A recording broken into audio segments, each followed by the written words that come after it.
शुरू करते हैं अपनी अगली क्लास। हमारा चल रहा था टॉपिक क्वाड्रेटिक इक्वेशन और हम लोग बात कर रहे थे इसके जीरोस की, जो कि हम लोग उसके फैक्टराइज करके निकालते हैं। इस वक्त मैं कर रही हूँ आपके लिए एक वर्ड प्रॉब्लम, और ये वर्ड प्रॉब्लम एग्जाम के पॉइंट ऑफ व्यू से बहुत इंपॉर्टेंट है। क्वेश्चन है the product of two consecutive even integer. इस तरह के क्वेश्चंस में जिसमें कि प्रोडक्ट ऑफ अब इसमें दो बातें हो सकती हैं, या तो ये इवन नंबर पूछा जा सकता है या ऑड नंबर पूछा जा सकता है या सिंपल नंबर्स पूछा जा सकता है।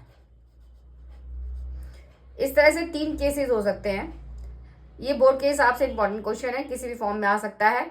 इवन नंबर पूछा जा सकता है, ऑड नंबर पूछा जा सकता है या नंबर पूछा जा सकता है। तो इस तरह के क्वेश्चंस में आपको देखना होता है कि आपका पहला नंबर क्या होगा, दूसरा नंबर क्या होगा। हम बात करते हैं, अगर इफ फर्स्ट नंबर, मान लीजिए फर्स्ट नंबर जो है हमने एज्यूम कर लिया एक्स है। अगर फर्स्ट नंबर एक्स है तो सेकंड नंबर जो होगा, सेकंड नंबर अगर वो इवन है तो वो x माइनस एक्स प्लस 2 होगा। अगर वो ऑड है तो भी वो x प्लस 2 होगा। अगर वो सिंपली कॉन्जिक्यूटिव नंबर है, ना इवन है ना ऑड है, तो वो नंबर जो होगा वो होगा x प्लस 1। इसको एक एग्जांपल से समझते हैं। मान लीजिए पहला नंबर जो है, फर्स्ट नंबर जो है मान लीजिए 4 है। इवन के केस में अगर बात करते हैं, फर्स्ट नंबर 4 है तो सेकंड इवन नंबर जो होगा वो होगा 6, अगला होगा 8। इसी तरह से अगर आप फर्स्ट ऑड नंबर मान लेते हैं, ऑड है, यानी अगर वो मान लेते हैं 3 है तो अगला नंबर होगा 5, अगला नंबर होगा 7। यानी हम 2 ऐड करते जाते हैं तो हमारा इवन के बाद अगला इवन नंबर निकल जाता है।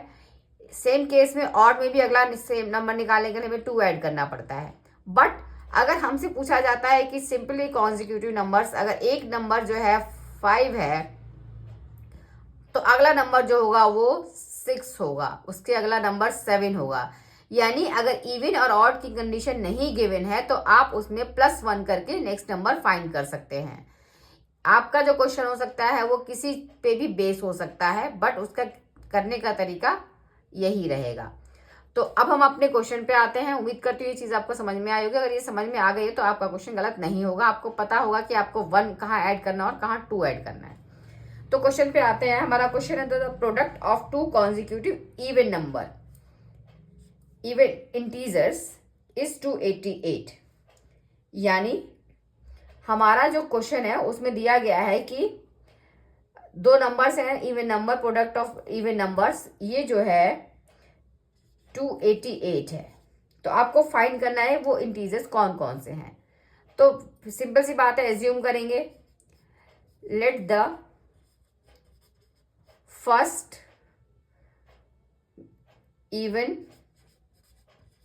Integer is equal to X. मान लिया आपने पहला इवन इंटीजर जो है एक्स है, तो नेक्स्ट जो होगा,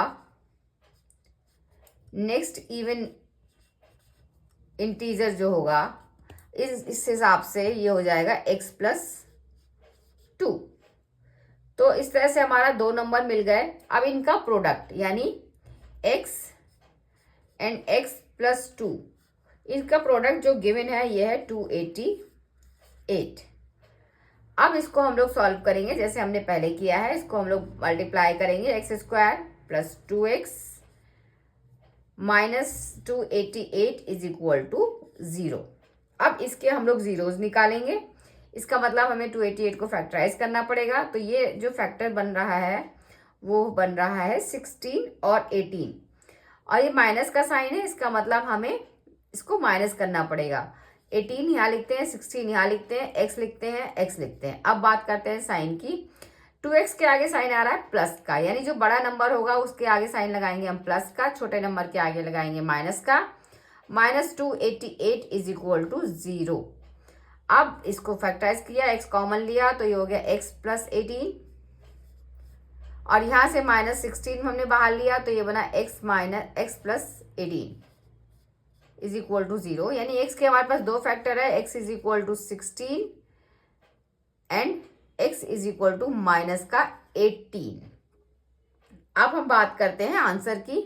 तो इसमें जो हमारे नंबर्स थे उसमें लिखा गया था इवन इंटीजर। इसमें ये कहीं नहीं लिखा गया है कि ये पॉजिटिव है या नेगेटिव है।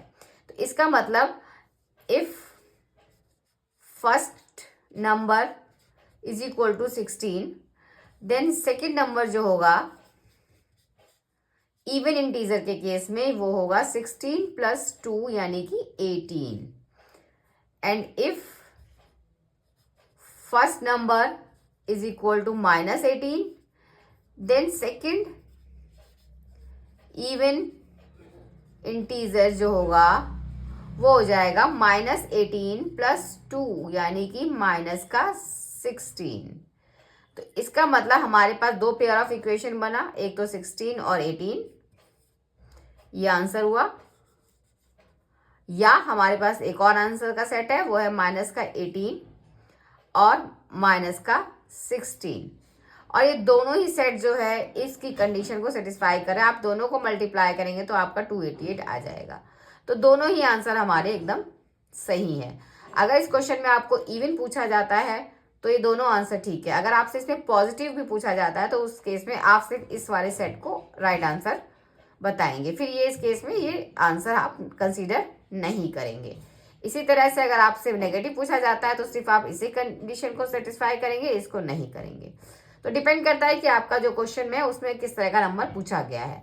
अगर पॉजिटिव नेगेटिव नहीं मेंशन किया गया है तो आप इन दोनों ही आंसर को लिखेंगे। उम्मीद करती हूँ ये आपको समझ में आया होगा क्वेश्चन। इस तरह के क्वेश्चंस की आप प्रैक्टिस करिए और अगर कुछ डाउट है तो दोबारा मुझसे कमेंट सेक्शन में पूछ सकते हैं। मिलते हैं अगली क्लास में। शुरू करते हैं अपनी आज की क्लास। ये क्वेश्चन जो है क्वाड्रिक इक्वेशन के ऊपर बेस है और ये बोर्ड के एग्जाम से हिसाब से बहुत इंपॉर्टेंट क्वेश्चन है। इस पे बेस बहुत क्वेश्चंस आते हैं, तो आप ध्यान से समझेंगे इस क्वेश्चन को और कोई डाउट होगा तो मुझसे पूछेंगे। क्वेश्चन है फाइंड द वैल्यू ऑफ के। फाइंड द वैल्यू ऑफ के। के एक वेरिएबल है जिसकी आपको वैल्यू फाइंड करनी है। इसमें इक्वेशन दी गई है, यह इक्वेशन है के X minus 2 plus 6 is equal to 0। इस इक्वेशन में जो आपको गिवन है इसमें आपको के की वैल्यू फाइंड करनी है और इसकी जो एक कंडीशन दी गई है कि इस इक्वेशन के रूट्स जो हैं, roots are equal and real. तो आपको जैसे कि पता है इसमें आपको रूट्स के हिसाब से 3 कंडीशन होती हैं। इसके लिए आपको बी स्क्वायर माइनस 4ac की वैल्यू निकालनी होती है और इसके हिसाब से अगर रूट्स इक्वल एंड रियल हैं तो इसका मतलब बी स्क्वायर माइनस 4ac की वैल्यू जो होगी वो 0 के इक्वल होगी। इस तरह के क्वेश्चन बहुत आते हैं जिसमें आपको के कहीं भी हो सकता है, वेरिएबल कहीं भी हो सकता है और ये कंडीशन दी जा सकती है।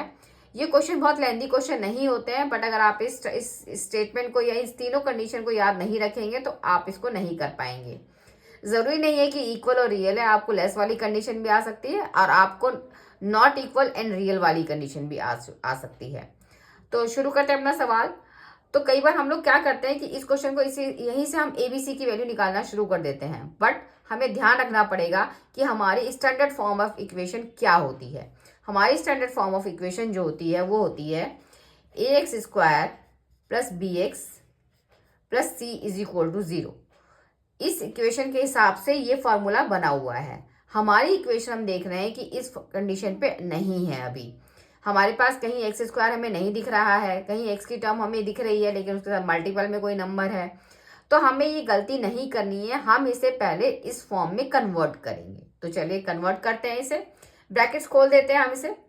तो के एक्स स्क्वायर हो जाता है और उसके बाद इसको करते हैं तो माइनस का 2kx हो जाता है और प्लस का 6 हो जाता है इज इक्वल टू 0। अब आप इसको इससे कंपेयर करते हैं तो हाँ, अब ये लगता है कि हाँ ये ठीक है, ये हमारी एक स्टैंडर्ड क्वाड्रिक इक्वेशन की फॉर्म में है।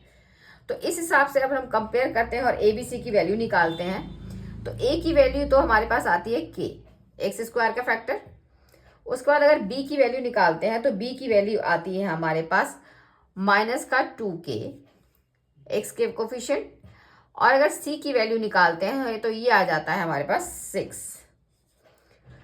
अब हमारे अगर रूट्स इक्वल एंड रियल है तो इसका मतलब b square minus 4ac is equal to 0 as roots are real and equal. ये आपको लिखना पड़ेगा।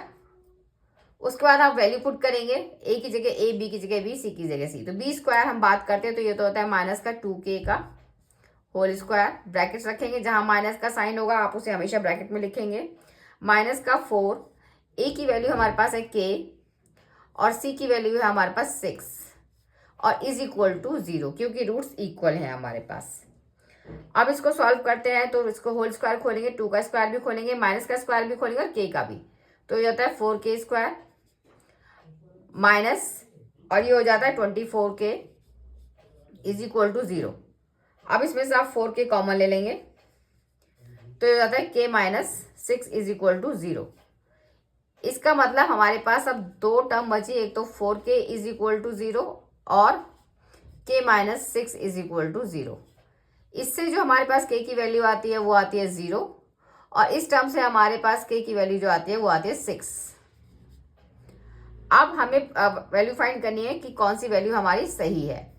जैसे कि आप देख रहे हैं अगर k की वैल्यू हम 0 रखते हैं तो हमारी इस इक्वेशन में k की वैल्यू 0 रखते ही ये इक्वेशन जो है ये क्वाड्रेटिक इक्वेशन नहीं रहती, क्योंकि एक्स स्क्वायर के साथ k है। k का 0 से मल्टीप्लाई 0 रखते ही एक्स स्क्वायर से मल्टीप्लाई होके ये टर्म पूरी खत्म हो जाती है, और इसकी पावर जो बच जाती है वो बच जाती है ये वाली। अगर पावर इसकी 2 नहीं है, एक्स स्क्वायर की टर्म इसके अंदर नहीं है, तो इसका मतलब ये क्वाड्रेटिक इक्वेशन नहीं है। इसका मतलब k इज 0 नॉट पॉसिबल। अगर ये पॉसिबल नहीं है इसका मतलब ये हुआ कि k इज इक्वल टू 6। इसका मतलब k की वैल्यू जो है 6 होगी। Find the value of k, इसका मतलब इस इक्वेशन को जो सेटिस्फाई कर रही है उस केस में जबकि रूट्स जो है इक्वल है और रियल है तो उस केस में k की वैल्यू 6 होगी। तो ये इसका आंसर हुआ। ये क्वेश्चन इंपॉर्टेंट है, इस तरह के आप प्रैक्टिस करिए, ये क्वेश्चन जरूर आना है एग्जाम में। उम्मीद करती हूँ ये आपको समझ में आया होगा। अब हम मिलेंगे अगले सवाल के साथ। वो सवाल जो है एक वर्ड प्रॉब्लम है और वो इस क्वाड्रेटिक इक्वेशन का लास्ट सम है। इसके बाद ये चैप्टर जो है आपका फिनिश हो जाएगा। तो मिलते हैं अगली क्लास में।